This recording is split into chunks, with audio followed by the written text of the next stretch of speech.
ऐसे में ज्यादा शर्म तब आती है जब हम देखते हैं कि इस तरह की घटनाओं पर सुनवाई के लिए नेशनल शेड्यूल्ड कास्ट कमीशन बनाया गया। नेशनल शेड्यूल्ड कास्ट कमीशन में 6,02,177 कंप्लेंट्स आई हैं, ये मैंने डाटा निकाला है,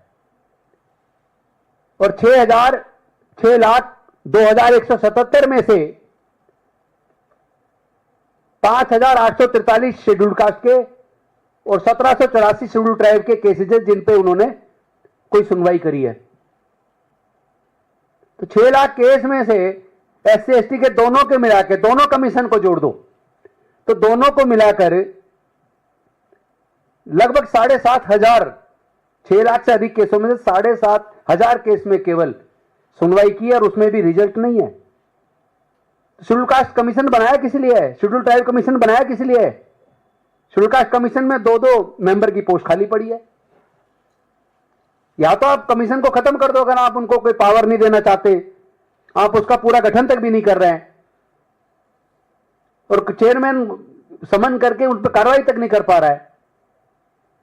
तो मैं ये चाहता हूं कि एक तो हमारे सर्वोच्च न्यायालय के मुख्य न्यायाधीश जितने भी इस तरह की जजमेंट है जिसमें कास्ट बेस्ड एट्रोसिटी के अंदर हाई कोर्ट एक्यूज को यह कह के बरी कर देता है ये अपर कास्ट का है, ये अछूत के साथ बलात्कार कर ही नहीं सकता, या उनकी जजमेंट में जो इस तरह का भाव, जातिवादी भाव नजर आता है, कम से कम ऐसे जजेस के खिलाफ कार्रवाई होनी चाहिए और कोई गाइडलाइन ड्रॉ होनी चाहिए सुप्रीम कोर्ट के माध्यम से, ताकि कोई भी जज वो ये ना भूले कि उनको जो पावर मिली है वो देश के संविधान से मिली है और जज की कोई जाति और धर्म नहीं है। जज को सबूतों के आधार पे, कानून के आधार पर अपना जजमेंट देना है। अगर वो जज जातिगत मानसिकता या धर्म की मानसिकता से बैठेगा तो न्याय क्या देगा?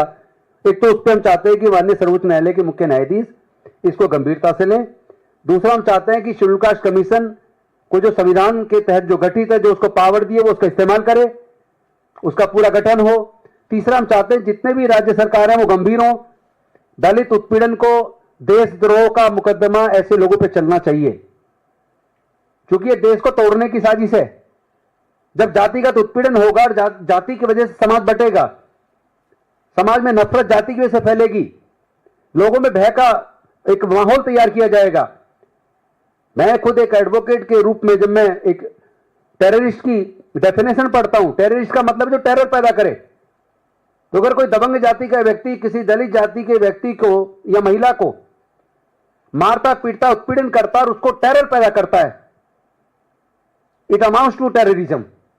ऐसे लोगों को एक तरीके आतंकवादी के रूप में की तरीके से ट्रीट किया जाना चाहिए, ताकि लोगों में डर पैदा हो कि अगर आप जातिगत उत्पीड़न करेंगे तो आपके खिलाफ देशद्रोह का मुकदमा चल सकता है। ये डर पैदा हो कम से कम, तब जाके हम समझते हैं कि कुछ इस पे दबाव बनेगा ऐसे लोगों पे, ऐसे गुंडों पर जो आए दिन इस तरह की घटनाएं करते हैं। मैं चाहता हूं आपके माध्यम से ये बात सरकार के पास तक भी जानी चाहिए और पूरी देश की जनता तक जानी चाहिए। लोगों को एटलीस्ट समाज में जो अग्रणी लोग हैं, जो बुद्धिजीवी लोग हैं, वो अपना पार्ट प्ले करें, जो सामाजिक संस्थाएं, क्योंकि ऐसी घटनाओं पर मैं देखता हूं RSS की तरफ से भी कोई बयान नहीं आता। इस तरह की घटनाओं के खिलाफ कभी RSS या उसके संगठन, जो सिस्टर कंसर्न संगठन है, वो कभी धरने प्रदर्शन करते नहीं दिखते। तो